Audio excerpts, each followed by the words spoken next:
This is not expected to be a good year on the farm. The U.S. Department of Agriculture is forecasting a 25% downturn in farm profits, but some farmers in Iowa have put something new in the ground to offset some of those losses. In tonight's Eye on America, CBS's Janet Shamlian has a look at their powerful idea. For Avi Haupt, this is a window of opportunity. I have my very own wind direction machine out there. In fact, she has 3 wind turbines on her 160-acre farm in central Iowa. As farmers ready their fields, there's a new cash crop working the land year-round. Wind turbines. How much money do the turbines bring in each year? My payment is $35,000 this year, and it keeps going up with inflation. That's made the difference between keeping the family farm and losing it for struggling farmers, as agriculture becomes more unstable due to climate change. How many days is it windy out here? Practically every day, I would say. When her husband Wallace died a decade ago, farm debts lived on. How much debt did you have? I had $350,000. And now you have? $67,000. How did you get that paid off? With my wind turbine money.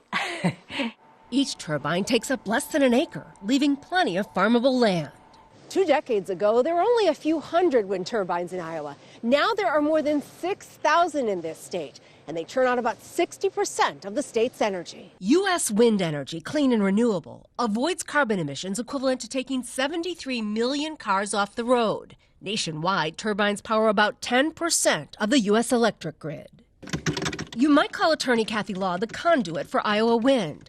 The daughter and wife of farmers, she's helped place almost half the state's turbines. For my farm background, I think I can talk their talk and have conversations with the landowners that are interested in having wind turbines on their properties. Both women have fielded complaints from critics who say the turbines are a threat to wildlife, ruin the view, and that this is too noisy. What do you say to the naysayers? Nobody's requiring them to put that on their farms or on their land. We want to be able to put turbines on our land and receive those benefits. They need to be perfect. Avi Haupt is still old-fashioned in some ways. But on power, the 75-year-old is progressive. I look at it as progress. I think we can't stand in the way of progress. The vista has changed from decades ago, a view she says suits her. I need to give up 1 or 2 acres of my land so that I can generate a commodity that we all use every day, and we all want to use more of it every day. So I'm happy to be able to be a part of that generation. Perspective, focused on the future. For Eye on America, I'm Janet Shamlian in Wellsburg, Iowa.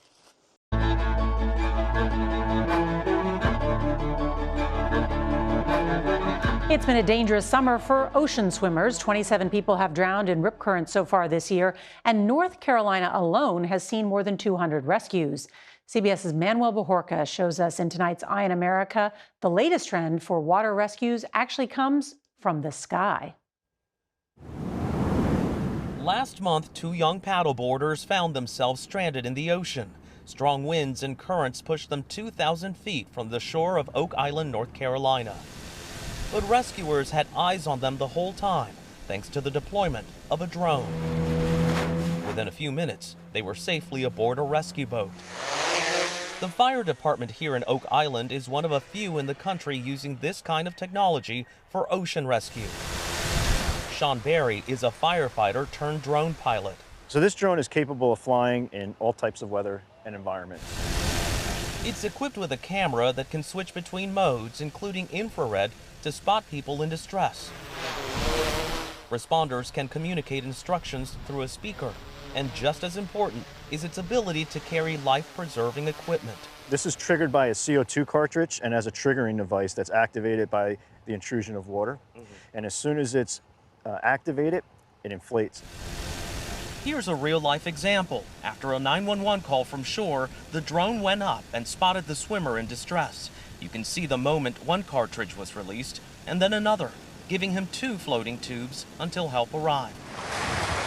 Like many coastal communities, the population here in Oak Island can balloon from around 10,000 to 50,000 during the summer tourist season.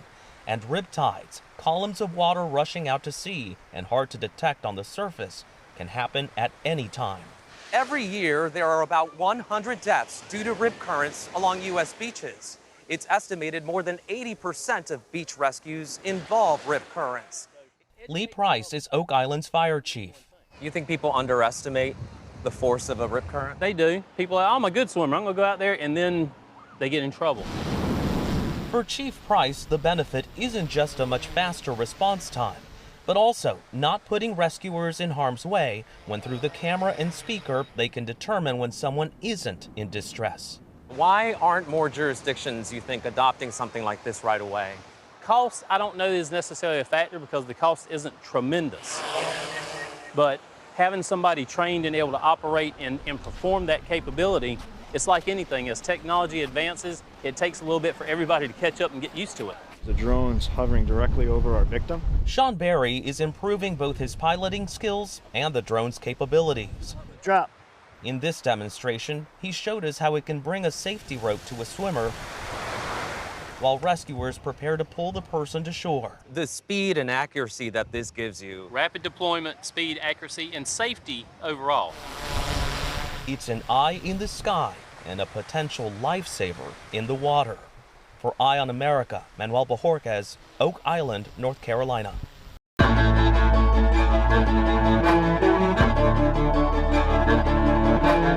With an intense heat wave now baking much of the country, power grids from coast to coast are being stretched to their limits. The good news, the growth of renewable energy like solar and wind means there's more power available. But as CBS's Ben Tracy shows us in tonight's Eye on America, the renewable revolution will require a lot of batteries. Did you ever think you'd be working next to solar panels all day? I did not. It's a much more peaceful environment. Rachel Harper used to work in the oil and gas industry in Texas. And now you're in renewable energy. Yes, big pivot. Do you like this better? I like this way better. She's now at a startup in California called B2U. It takes the still usable batteries out of older electric vehicles, slides them into large racks, Plug and play. Simple as that. and then plugs them into solar panels so they can store solar power. We're basically a retirement home for these EV batteries. You're basically just using these as storage. Yes, battery storage. Battery storage is what allows renewable energy to provide power even when the sun isn't shining or the wind isn't blowing. It's key to making the electrical grid reliable as we transition away from coal and gas and their planet-warming emissions. Batteries can also help keep the lights on when heat waves like the one roasting the West this week batter the grid. It's like the Swiss Army knife of the electricity sector. As Director of Energy Storage and Systems at UC San Diego, Mike Ferry is at the forefront of battery technology. So this is where we're really inventing the next generation of batteries. He says batteries are getting better and costs are dropping. That's allowed California to install more than 10,000 megawatts of battery storage, equivalent to the output of about 5 nuclear power plants. California and Texas account for nearly all of the battery storage in the nation and have more than any other country except for China. This year, 81% of all new capacity on our national grid is going to be solar and storage. And these two technologies go hand in hand, sort of like chocolate and peanut butter. Nationwide, solar power is the fastest growing form of renewable energy, but still accounts for only about 5% of electricity generated. In California, it's nearly 30%, thanks to massive new projects like this one in the Mojave Desert. Its 2 million panels near Edwards Air Force Base can be seen from space. These are all full of batteries? They're all full of batteries, as many as we can put in them. Gus Luna is Chief Development Officer for TerraGen, which built the more than 4,000-acre site, now the largest solar storage facility in the country, enough to power about 250,000 homes. This really is what's going to make renewable energy work. Correct. Without this, I think renewable energy would hit a limit fairly quickly. California, the 5th largest economy in the world, aims to run on 100% renewable energy by 2045. You'll probably need something like another 20, maybe 30 more of these projects to be able to reach that. Because to truly make all those panels and turbines work, you need batteries included. For Eye on America, I'm Ben Tracy in the Mojave Desert.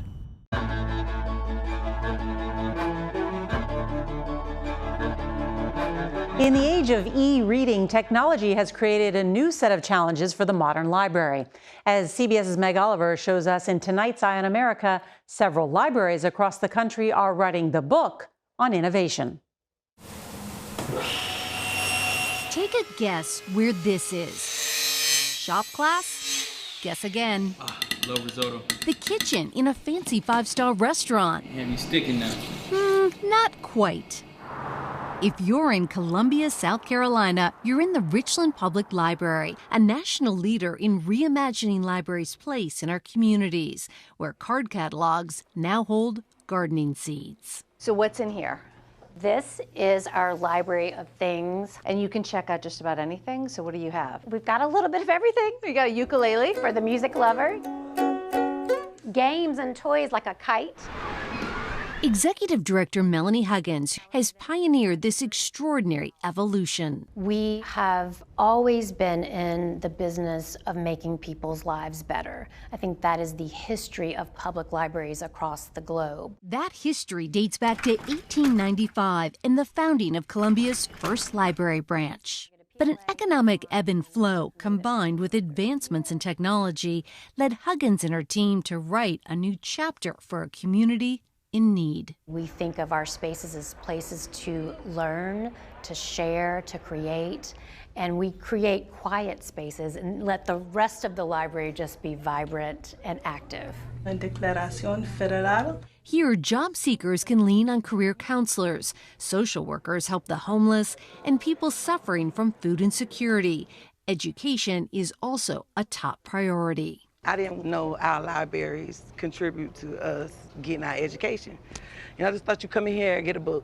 Now people like Latita Miller can take free online classes and earn a high school diploma. The 40-year-old single mom of 4 dropped out of high school after having her first baby at 14. How rough was that? It was very, very difficult because I had to grow up early, had to learn more responsibility at that age. After years of struggling and working multiple jobs, she went back to high school through the library's program in 2022. I wouldn't have never known about it if I had not came through here and found out about my high school diploma.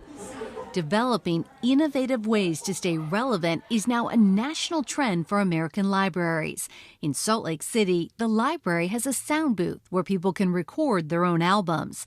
In Chicago, vending machines are stocked with free supplies from hygiene kits to Narcan. There's nobody else doing this work. Groundbreaking work, improving lives like Latita's.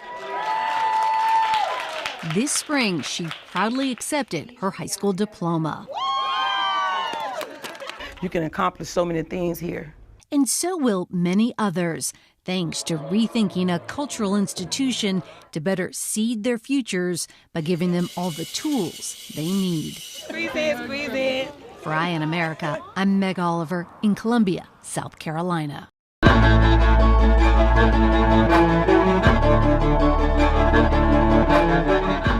1 in 4 women and 1 in 7 men are victims of domestic violence, that according to a CDC survey. Tonight, there is a new law in Tennessee to protect these victims. Born from an unspeakable tragedy, it's the first in the country to mandate GPS monitoring of the most violent domestic violence offenders. Here's CBS's Meg Oliver with tonight's Eye on America.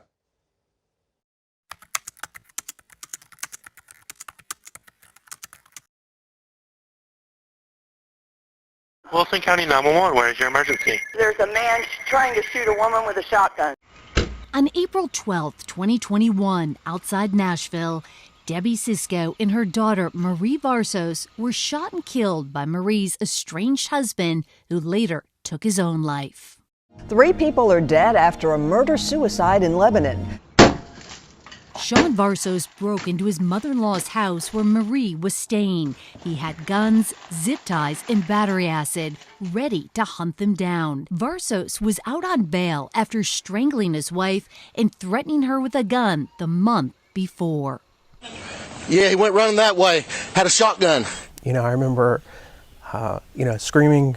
It was very emotional. Alex Yawn is Marie's brother and Debbie's son. 2 people that I love dearly were just very quickly ripped out of my life. Judges can require GPS as a condition of bail, but often don't. Varsos was considered enough of a threat that the judge had the ability to require a GPS tracking device put on him, but he didn't. Why not? That's a question, for the judge. It's one that infuriates me. My sister, my mother. Jan turned his pain and anger into a successful push for mandated GPS tracking of aggravated assault offenders in domestic violence cases. Tennessee's new law is called the Debbie and Marie Domestic Violence Protection Act. Do you believe if Varsos had been wearing a GPS tracking device that your mother and sister would still be alive today? Absolutely. Domestic violence is everywhere. Jennifer Wendell is with the Battered Women's Justice Project. How likely is it for, a high-risk suspect to repeat their actions? When there's firearms at play, when there's strangulation, when there's elevated stalking, they're more likely to do it again. Here's how it works. Victims are notified through a phone app or an electronic device when an offender violates an order of protection. That can mean moving within a certain radius of the victim or breaching an exclusion zone like their house. When that happens, victims can receive multiple alerts like texts, emails, and a monitoring service calls law enforcement. Every second matters. Ray Gandalf is helping to lead the charge on using GPS technology as a safety tool. They can look for help. They can find cover. They can position themselves in a safe place, lock themselves in a place where they have the opportunity to call 911 and to get help dispatched to them immediately. Is that the difference between life and death? Certainly. Alex has made sure the names of Debbie Sisko and Marie Varsos live on. I'm hopeful that other states would be able to look at this and maybe adopt it moving forward. All it takes is the will of lawmakers to use the technology of today to prevent the tragedies of tomorrow. For Eye in America, I'm Meg Oliver in Nashville.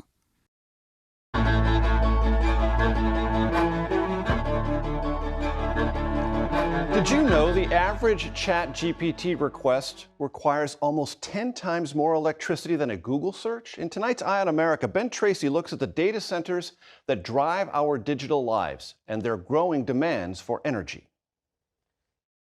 This is a Google data center outside of Reno, Nevada. It's hard to imagine that there is a physical location where the internet lives, but this is it. Inside are endless rows of servers and miles of cables, the arteries of the internet. Is this everything from like somebody's doing a Google search, somebody's watching a cat video, and that's all coming through here? Absolutely. It's all that and more. Amanda Peterson-Corio is Google's global head of data center energy. And these fans are cooling our data centers. On the rooftop, she showed us the hundreds of fans that keep all those computers humming. This is just one of at least 2,700 data centers that stretch from the suburbs of Virginia to the deserts of the West. They are mostly run by big tech firms and consume more than 4% of all electricity in the U.S. in 2022. That's projected to more than double to 9% by 2030. The nation's aging grid is also threatened by the soaring demands of artificial intelligence. It uses nearly 10 times the electricity of a typical internet search. Is this amount of electricity use sustainable? It's a real challenge. As we look to the next decade, those demands continue to grow. And the real challenge is figuring out how we can do this in a way that meets our climate goals. Google's planet-warming emissions rose by 13% last year and have jumped nearly 50% since 2019. The company has spent heavily to bring new wind and solar power to the grid and says 64% of the time its operations run on clean energy. But when the sun isn't shining and the wind isn't blowing, data centers still rely on gas and coal, creating more carbon emissions, fueling climate change. We need something that has that reliability, that works 24/7. That something may be here in the desert of southern Utah. We call this the renewable energy corridor of Utah. Tim Latimer is CEO of Fervo Energy, which is drilling deep underground. How far down are you drilling here? Right now we're at about 12,200 feet. And harnessing heat from the Earth's crust to create carbon-free geothermal energy. Right now, geothermal accounts for less than 1% of U.S. electricity, but Fervo has used fracking and drilling techniques pioneered by the oil and gas industry to vastly expand geothermal use across the country. It says this site alone could eventually power 400,000 homes. How big of a solution can this be? Yeah, we think that geothermal could be as much as 20% of the U.S. electricity grid. We can develop large projects that will really move the needle on the electric grid and climate change. Google is one of Fervo's customers and plans to use geothermal energy to help power its Nevada data centers. So when the sun is not shining and the wind is not blowing, this thing's still cranking. The earth is still hot. And so is the demand for electricity. For Eye on America, Ben Tracy, Reno.